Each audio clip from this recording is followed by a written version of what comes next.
कहीं आपके भी गुलाब की कटिंग लगाने के बाद सूख तो नहीं जाती है, या फिर कटिंग में न्यू ग्रोथ होने के बाद भी कटिंग सूखने लगती है, या फिर आपके गुलाब का पौधा बिल्कुल सूख रहा है, इस तरीके से कुछ हरी और कुछ येलोइश पत्तियां निकाल रहा है।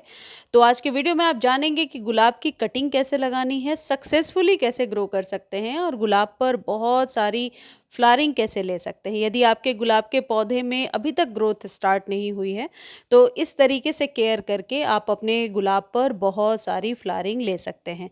गुलाब के पौधे को किस तरीके से फर्टिलाइज करना है, ये आज के वीडियो में आप जानेंगे, और साथ ही साथ कुछ ज़रूरी केयर टिप्स जो मैंने अनुभव किया है अपने गुलाब के पौधे के साथ, वो आप इस वीडियो में जान पाएंगे। इस मंथ में गुलाब की कटिंग को बहुत ही आसानी से आप ग्रो कर सकते हैं। उसके लिए आपको क्या करना होगा, सबसे पहले इस तरीके से 3 या 4 कटिंग या एक भी कटिंग कहीं से ले आइए। कटिंग लेने के लिए 2-3 चीज़ें याद रखिए। पेंसिल साइज़ की कटिंग आपको लेनी है। कटिंग में कम से कम 4 नॉड एरिया ज़रूर होना चाहिए। जहाँ से भी आप कटिंग ले रहे हैं, जिस भी स्टेम से, ये ध्यान रखिए कटिंग पुरानी होनी चाहिए। बिल्कुल न्यू ग्रोथ वाली कटिंग कभी भी नहीं लगेगी। जैसे ये मैं आपको दिखा रही हूँ, ऊपर से न्यू स्टेम निकली है, वो कटिंग लगाने की कोशिश ना करें, वो कभी ना लगेगी। दूसरी चीज़, इम्पॉर्टेंट चीज़ ये है कि कितने नॉड एरिया को सॉइल में दबाना है। नीचे से 1 इंच नॉड एरिया छोड़ कर के सॉइल में दबाना है। एक नॉड एरिया के नीचे मैं कम से कम 45 डिग्री कट लगाऊंगी। ऐसा करने से उसके जो स्टेम है उसके सड़ने के चांसेस नहीं होते हैं। 45 डिग्री यानी कि तिरछी कटिंग करनी है। जब आप तिरछी कटिंग इस तरीके से करते हैं अपने पौधे की, तो जो प्लांट आप लगा रहे हैं उसमें 90% ये चांसेस है कि फंगस ना लगे। अच्छा, एक चीज़ मैं बताना भूल गई, ये जो कटिंग के लिए जिस भी सीज़र्स का मैं इस्तेमाल कर रही हूँ या आप इस्तेमाल कर रहे हैं, उसमें थोड़ा फंजीसाइड लगाइए। मेरा ये सीज़र नया है, न्यू ही लिया है मैंने।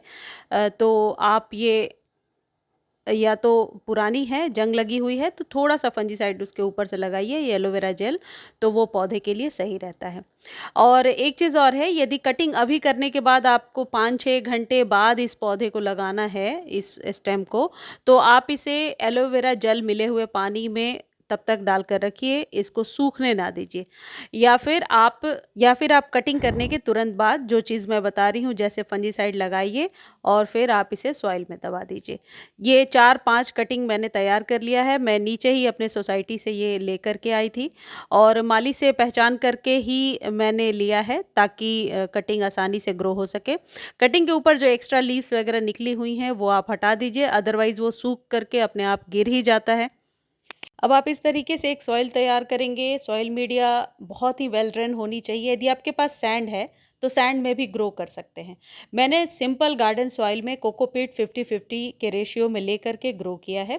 यदि आप पुराने गार्डन सॉइल को यूज़ कर रहे हैं जो बहुत पहले से गमले में है, तो उसे निकाल कर 2-3 दिनों तक धूप में फैलाइए और उसके बाद यूज़ कीजिए। ये आपके पौधे के लिए सही रहेगा, उसमें पहले से फंगस वगैरह नहीं होगा, तो जड़ों के सड़ने के चांसेस बहुत ही कम होते हैं।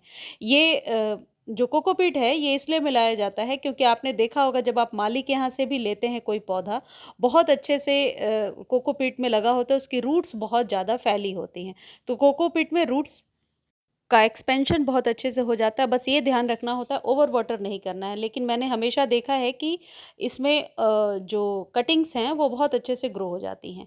एक 6 इंच का कंटेनर लिया है और ऊपर से 1 इंच जगह खाली छोड़ा है। सॉइल आपको ऊपर से खाली छोड़ना है, ये बात ज़रूर ध्यान रखिए।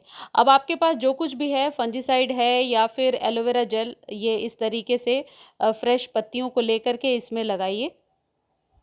अब यहाँ पर एक चीज़ ध्यान रखना है आपको कि पहले से उसमें होल बना लेना है।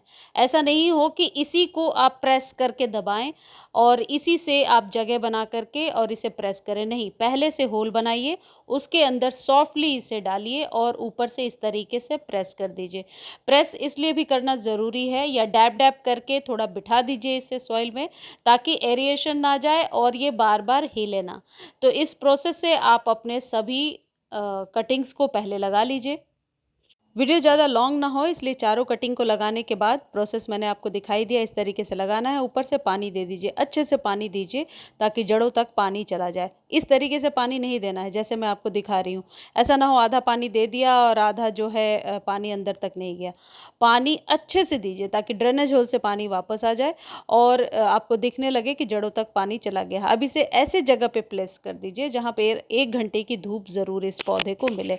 बिल्कुल शेड में गुलाब को नहीं ग्रो करना है। कटिंग को लगाने के 30 से 35 दिनों बाद कटिंग के ऊपर लीव्स दिखने लगती हैं, लेकिन यदि बार बार निकाल कर आप चेक करेंगे तो इस तरीके से पत्तियां बार बार सूखने लगेंगी, क्योंकि जड़ों का फैलाव होने के लिए 40 टू 45 डेज चाहिए। इसलिए मैं आपको सजेस्ट करूंगी कि ऐसे गमले में लगाएं जिसमें पौधे को थोड़ा ग्रो होने दें, तुरंत ही रिपोर्ट ना करना पड़े। तो 6 इंच का कंटेनर इसके लिए बेस्ट होगा। बार बार निकाल कर चेक नहीं करना है और वो डंठल हिले ना, इस बात का भी ध्यान रखिए। इस तरीके से आप देखेंगे पौधा बहुत जल्द ग्रो हो गया है और अगले किसी वीडियो में इसका भी अपडेट मैं आपको ज़रूर दिखाऊंगी। अब यदि गुलाब का पौधा पहले से आपके पास है और ग्रो नहीं हो रहा है तो आपको 3-4 चीज़ें एक साथ कर लेनी है। सबसे पहले ऊपर से हल्की-हल्की प्रूनिंग कर दीजिए। प्रूनिंग करने के 2-3 फ़ायदे तो ये हो जाएँगे कि कलियों का साइज़ बढ़ जाएगा और पौधे की ग्रोथ अचानक से बढ़ जाएगी। और प्रूनिंग करने के लिए जहाँ भी नॉड एरिया है, जहाँ से देखिए इस तरीके से निकल रहा है नॉड एरिया, उसके जस्ट ऊपर से प्रूनिंग कर देना है। प्रूनिंग करने के बाद यदि आपको लगता है कि वहाँ की स्टेम सूख रही है, तो वहाँ पर हल्दी या नेल पॉलिश लगा दीजिए। ये जो लाल पत्तियाँ निकली हैं, इसके नीचे से ही ग्रोथ स्टार्ट होगी। यदि खाद की बात करें तो 2 चीज़ें अभी आपको देनी हैं। एक है नीम खली जो कटिंग प्रूनिंग के बाद देना ही है आपके पौधे को, और दूसरा है चाय पत्ती। चाय पत्ती वो होना चाहिए जो घर में चाय बनाने के बाद जो चाय पत्ती बचती है उसे अच्छे से धो लीजिए, सुखा लीजिए और 1 चम्मच इस तरीके से डाल करके आप अपने पौधे में मिला दीजिए। बहुत बार चाय पत्ती का यूज़ मैंने बताया है इसलिए बार-बार नहीं बता रही हूँ। दूसरी जो चीज़ मैंने दिया है ये है नीम खली। नीम खली यदि आपके पास नहीं है, काउडंग मैन्योर डालिए या वर्मी कंपोस्ट डालिए, लेकिन नीम खली डालने से जड़ों में फंगस नहीं लगती है। अगली इंपॉर्टेंट चीज़ है कि पानी कब देना है। देखिए इस तरीके की सॉइल यदि हो गई है, ऐसी ही सॉइल होनी चाहिए। इस तरीके की सॉइल हो गई है तो पानी की ज़रूरत अब है। यानी हमेशा पानी देने के पहले आप सॉइल को चेक करेंगे। सर्दियां हैं तो 3-4 दिनों पर एक बार पानी दीजिए, गर्मी है तो डेली पानी दे सकते हैं, लेकिन पानी कभी भी गुलाब में खड़ा नहीं होना चाहिए, यानी कि कीचड़ से मिट्टी नहीं होनी चाहिए। इसलिए गुलाब के सॉइल को हमेशा यदि आप थोड़ा वेल ड्रेन और रेतीली मिट्टी में बनाएंगे तो बेहतर होगा। इस तरीके से पानी दीजिए, लेकिन फिर इस पर धूप का पड़ना ज़रूरी है, इस बात का भी ध्यान रखिए।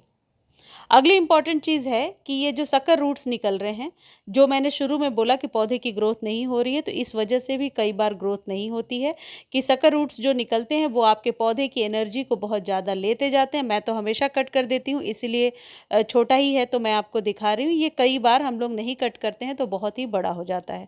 अगला जो इम्पोर्टेंट चीज़ है वो है धूप। धूप बहुत ज़रूरी है आपके पौधे के लिए। भले ही कलियां बन रही हैं और धूप में आपने नहीं रखा है तो ये कलियां खिलेंगी नहीं और मुरझा करके गिरने लगेंगी। तो खाद देना जितना ज़रूरी है, क्योंकि ये ग्रोथ का ही टाइम है, तो धूप इस पौधे के लिए बहुत ज़रूरी है। पूरे दिन के सनलाइट में रखिए। मई जून में थोड़ा सा बचा करके रखना होगा इस पौधे को। इम्पॉर्टेंट टिप ये है कि डेड हेडिंग ज़रूरी है। जैसे ये देखिए मैंने कट कर दिया है, क्योंकि ये फूल मुरझा रहे थे सर्दियों में और खिल नहीं रहे थे, लेकिन फूलों के खिलने के बाद डेड हेडिंग ज़रूर कीजिए। उस स्टेम को कट कीजिए और स्टेम 2 या 3 इंच कट करने के बाद उसके ऊपर से हल्दी या राख या नेल पॉलिश, तीनों फंजीसाइड की तरह ही इस्तेमाल होता है, उसका इस्तेमाल कीजिए। मुझे उम्मीद है ये वीडियो आपको बहुत अच्छी लगी होगी। धन्यवाद।